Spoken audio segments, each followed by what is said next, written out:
Hello everyone, how you going? And welcome back to Blackmagic, the place that we just always get dumbfounded by. So let's see what it's got. So then starting right off with Walnuts remove scratches from wood floors like magic. Now let's just wait and see how good this is going to be, but I can only imagine that it couldn't be, I don't know what to call it, I guess lacquered or oiled floors that have to be exposed, but otherwise how's it going to work? I mean, look at that, it is quite clearly working, but I just don't really understand. Maybe it is some kind of a permanent thing. Maybe it would be quite easy to kind of rub off, if you, I don't know, if you mop the floors, maybe something like that would kind of come back. But either way, I guess you're just kind of filling in the gaps, just changing it back to a nice shiny surface.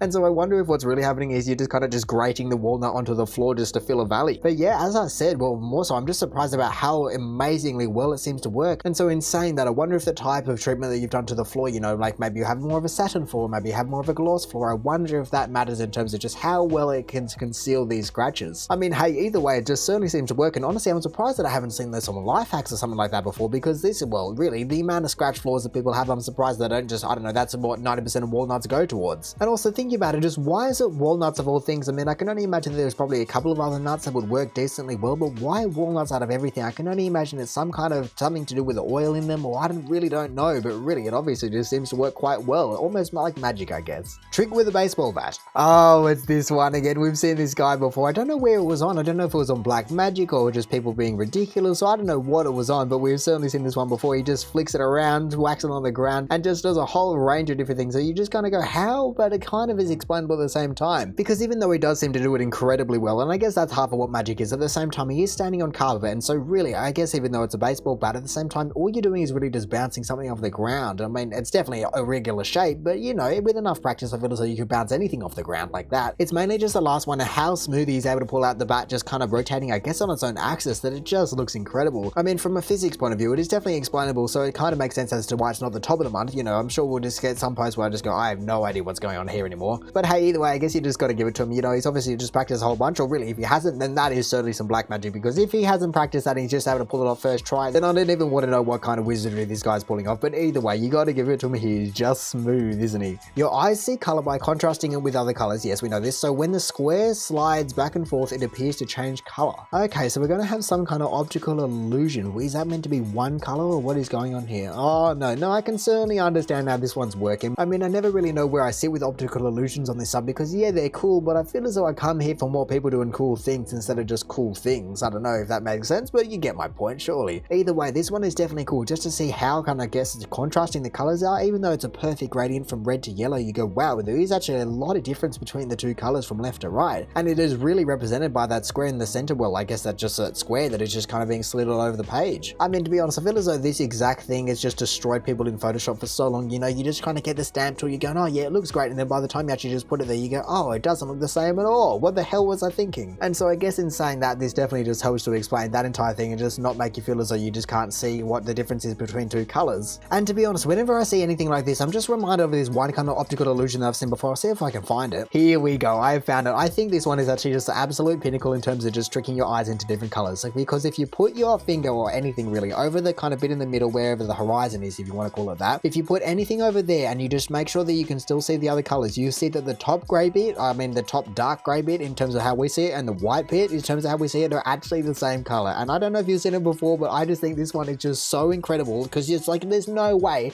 that something that is a dark gray and something that is clearly white can even be the same color. But well, I guess you can be proved wrong if you actually do it for yourself. And look, yes, in comparison to the other one that we were just looking at, I certainly feel as though this one definitely isn't as satisfying. It's very ugly, for lack of a better word, ground. That is the ugliest carpet color kind of texture I've ever seen. And so compared to this just perfect gradient, it just doesn't even come close really. But I just feel as though this one right here is just an absolute king in terms of optical illusions. Any physics nerd here? I need an explanation for this. Alrighty then, what the hell? That looks like some kind of satisfying animation or something, but I can only imagine that it's actually a real footage.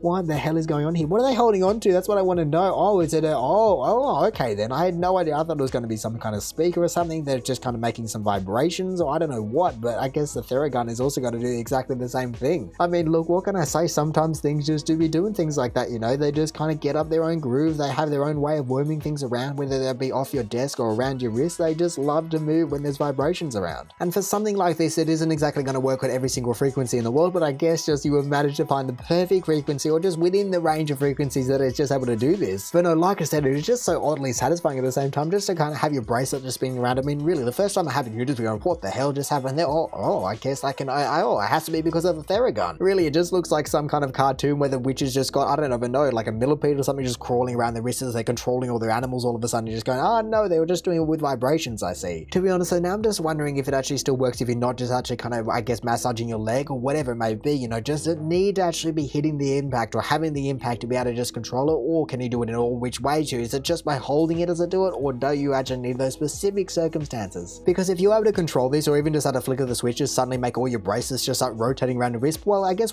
people might be a little bit freaked out, but at the same time, there's just going to be an awesome party trick. And so I'm honestly surprised that high fashion hasn't done something exactly like that, you know, just be able to kind of create this moving metallic suit, I don't even know what to call it, but just something metal that can move around just by flicking a switch that causes vibrations. You would certainly just be, well, I can only imagine it's going to be very expensive, but it's going to be very cool and kind of, I guess, black magic at the same time. A strange phenomenon occurred yesterday in China. What are we looking at here? That certainly does seem strange. I mean, I don't really understand the massive amount of, well, I guess what kind of almost 3D effect that's going on here, but what is that? Is that just the sun shining through the haze, or what is going on? There is so many people just kind of going, what the hell is this thing? It's almost causing traffic as well. I mean, I can only imagine it's some kind of cloud formation or some kind of, well, I guess atmospheric conditions just had to be perfect to create that, but it's such a tunnel of light, it's so weird. I mean, like I said, is it kind of tunneling through the clouds into the skylight, or is it just, I don't even know what it could be. It almost looks like there's a little bit of movement in there, as though it's just like a giant ghastly figure standing above the stadium. I mean, to be honest, I certainly don't know that that's a stadium, but there is some massive lights in there, and so if there is enough haze and there's enough kind of stuff in the air, if you put like a 20k 50k light just pointing straight up, it's going to look like the bat symbol in the sky. But hey, either way, I can certainly understand why everyone's just kind of going, what the hell is that? You know, people take photos of rainbows, and that's kind of a little bit more, I guess, common than something like this. Like I said, to just have a kind of a ghostly figure standing up and just looming hundreds of meters in the sky, you're going, oh, I don't know if that's a good or bad sign, but I guess I want to take a photo of it either way. I mean, if nothing else, for the fact that you clearly got to get a whole bunch of camera on Reddit, so hey, I guess if that was the main mission of this entire thing and they actually set this up, then I guess it worked. But no, like I said, I would love to know what is actually happening here. Is it something to do with the pollution? Is it something to do with the clouds? Is it something to do with the sun? Is it something to do with refraction? Just what is actually happening to cause all of these people, and including us, you know, just all of these people to just be going,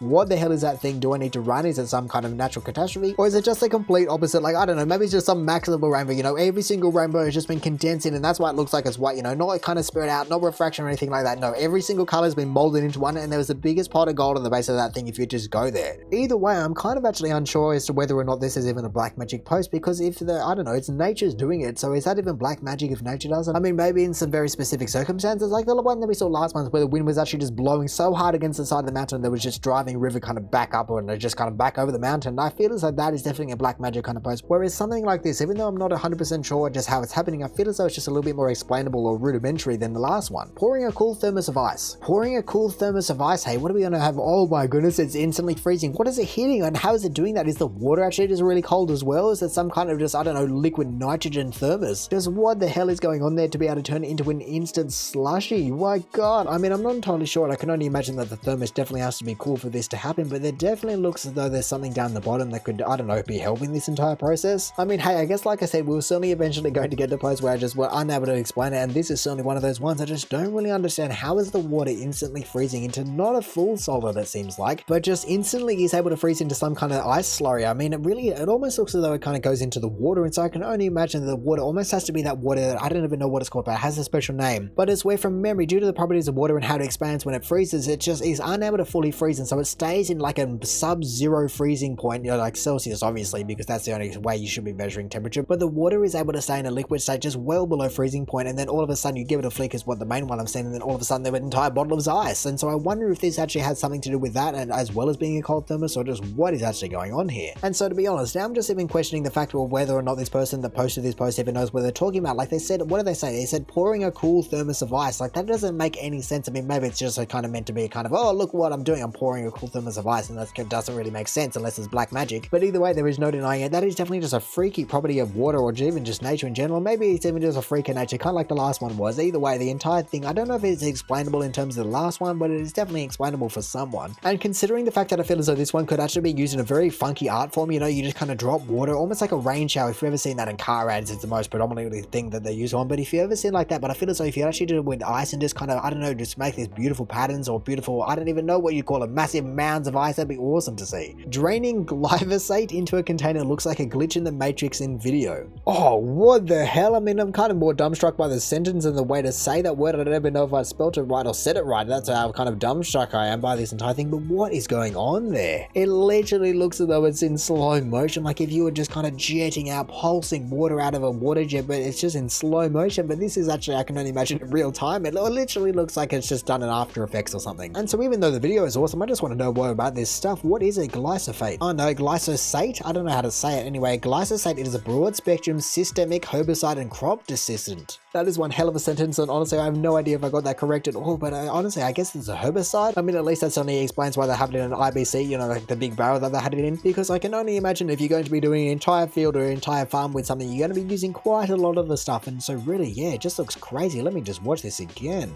My goodness, it literally, like I said, it literally looks as though it's some kind of metallic something that you just shouldn't even be around, or it shouldn't even exist, I guess, but just the fact that it just is so effortlessly or kind of viscously is flowing in. I mean, coming back to the spec sheet, it is saying it's 1.7 grams per cubic centimeter, and so it's decently dense, you know, it's almost twice as dense as water, so it's going to be decently heavy, but does that mean viscosity? Generally not, but to be honest, looking at how it's coming out of that tub, I certainly feel as though it's going to be a pretty viscous thing. So to be honest, the main question that I have now, which is what does it look like, well, I guess to our eyes, you know, this person said it looks like a glitch in the Matrix when it's on camera, and so does it look like this at all when it's just to the eyes or not? Because if this person is able to tell me that that thing right there looks like water when it's just to the eyes, and it looks like that on through a video, through a phone, whatever you want to call it, like that just looks insane, or really just is pure magic to me. I mean, I guess if it did, it would kind of be explainable in terms of just in the same way that helicopter blades and cartwheels and all of those kind of things can spin backwards.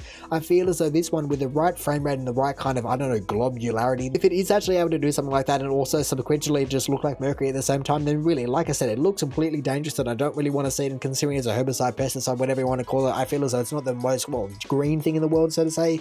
But at the same time, considering the fact that it also looks like Mercury Man pouring out of an IBC, I feel as though the entire thing is definitely some black magic. And so now finally, for the top of the month for black magic, we have the hell. A joint TV screen is a must. What is it going to be? Okay, we've got a little bit of Netflix, Stranger Things. Oh, and then I feel as though I've seen this before, but I've never actually feel as though I never saw them in production. It was more like a startup or an idea or something, because I can understand how something like that would be produced. It would use the same kind of technology as 3D technology to use the shutters in the glasses to electronically kind of alter the frame rate, so one person's going to be wearing one set of glasses and the other person's going to be wearing the other set of glasses, and then by kind of, I guess, well, shutting your eyesight off at the right time, then you're only seeing one image. But either way, the entire thing is very strange, or I guess strange might not be the right word, and I think it's because I'm seeing Stranger Things on the TV. But really, for everyone to kind of be sitting around but also able to kind of enjoy different content at the same time, you were just going to be having completely different realities just going on within the same TV. And so hey, it might be kind of cool, but at the same time, is it really necessary? I don't know. I mean, I'm actually fairly sure that the first time, or the first demo that I saw surrounding this technology was actually based around, I guess, kind of an anti-screen cheat thing. Like, obviously they have COD up there, and so, you know, you could be playing full screen, 4 people, 2 people, it's probably going to be a bit easier, but let's just say 2 people for now. And so let's just say for 2 people for now, you know, you're both able to enjoy the entire screen, but also just aren't able to kind of screen share unless you're kind of just looking over your glasses or something like that. And so hey, something like this is definitely a cool kind of demonstration of technology, how far we've come in terms of refresh rates and electronic shutters and all those kind of things. But I feel so, especially kind of with modern consoles and modern PCs and all these things, be able to run it, I don't know, 200, 400, 1000 frames depending on the game. And on top of that, for the price of this TV, you could probably just have 2 or 3 or 4 TVs, and so really then everyone's just able to enjoy their favorite thing, regardless of having to get the glasses and all of that kind of just randomness of having everyone, like I said, just in different realities at the same place. And so look, like I said, I certainly feel as though it's an amazing display of technology within the glasses and the TV, and just how far we've come from, you know, just like CRTs and everything like that. I mean, that is if something like this was ever even made, because like I said, I can only imagine it would be quite expensive, and so that's probably why I've never even seen one out in the wild or even at a store. So I guess whether or not this TV was ever even made is kind of beside the point, you know, with the fact that we could actually do something like this, and the fact that how fast technologies are moving and evolving is really the most black magic thing that I think humans are doing at the moment. But anyway, that is going to do it for the top of the month for black magic, so thank you for watching. If you did enjoy the video, feel free to do the YouTube algorithm things down below and let me know if you had a favorite post out of any of these.